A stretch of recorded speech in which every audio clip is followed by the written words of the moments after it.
All right, today's project.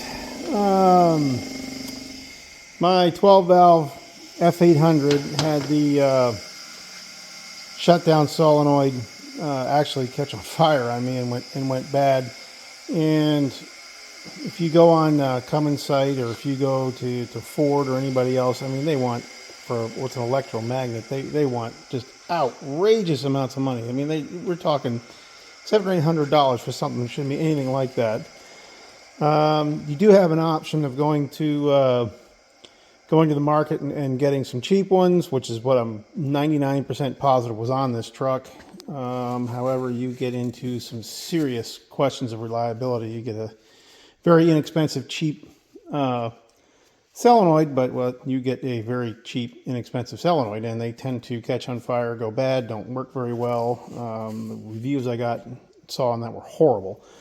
Found lots of options for Dodge, not a lot of options for Ford Industrial.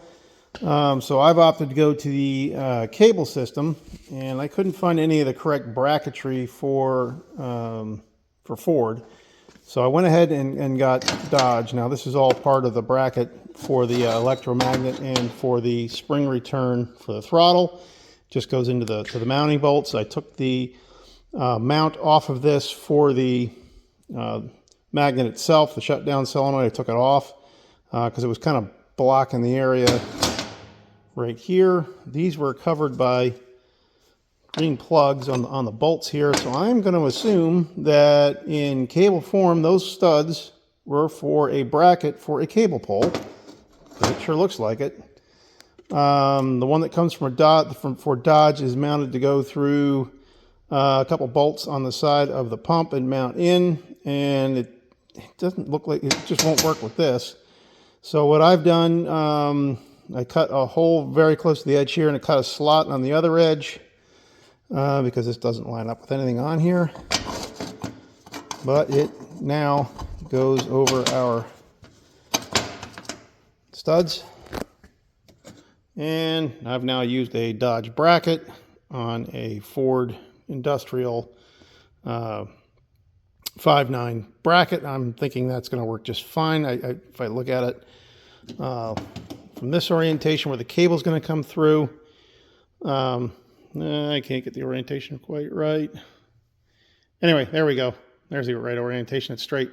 It's going to clear it just barely over top of the spring arm, but it does clear it, and there's plenty of room to put the nut and everything for the cable. So that'll go there. The cable will run through here, and I'm going to try and make this work. So I'm going to go and see about installing this. I'll take it out, and I'll see how that works as we go here, and I'll put some things back together.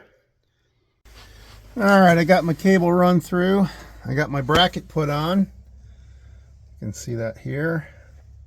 So I hope you can see it here. It's a little dark. So I'm going to cut this cable length, and we're going to put her in there, and then we're going to test it. So all I'm going to do is just get in here and cut her length, and then put it into the bolt, and we'll be ready to run a test. So let me do that. I can't do that with, well, for better, for worse. There's the cable.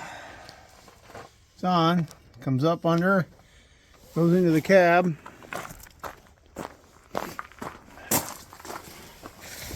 I had this throttle control spot, so that's what I used. So she pulls in, she pushes in, pulls out. Guess there's nothing to do. Try her out. See what we get here.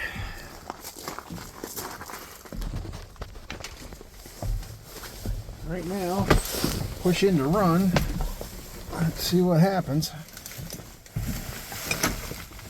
Comes the big test. I think everything's off of there. Here we go. Definitely works in the run position.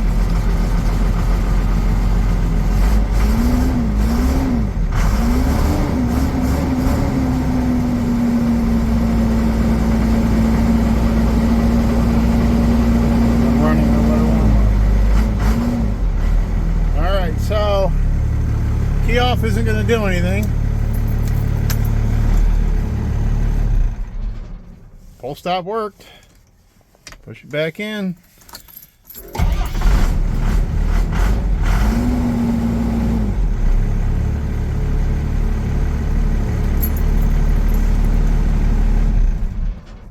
Oh, we're going to call that a success. No more electrical gremlins catching on fire. I guess that makes this truck officially zombie apocalypse proof. There's not a thing electric left. So it runs like a tractor now. The only thing electrical now is a starter. Otherwise, I could roll start this thing and this would run forever. All right, let's call that a, well, I'd say quick, except it took me a couple evenings to sort all the bracketry out, but it definitely worked.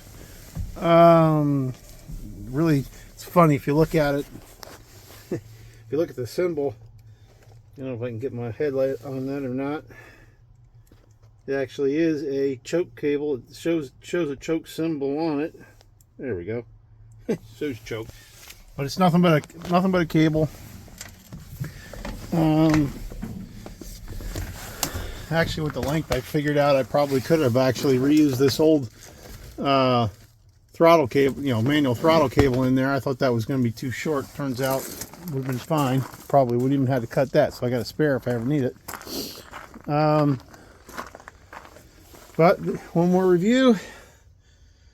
There is the, I get the shadows right out here in the dark. See if I can get that shown right. I didn't show it very well earlier. Where are we here? Comes the cable. There's the end going in right there. Going into the bracket, which is mounted to this other bracket, which I showed the mod I did. It just fits over top of the spring return.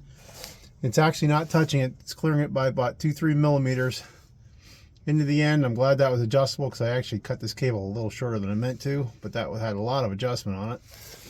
And it holds in with a set screw. There's your lever with the other brackets removed. And we are now fully mechanical. Call it good. Let's go pick up tools.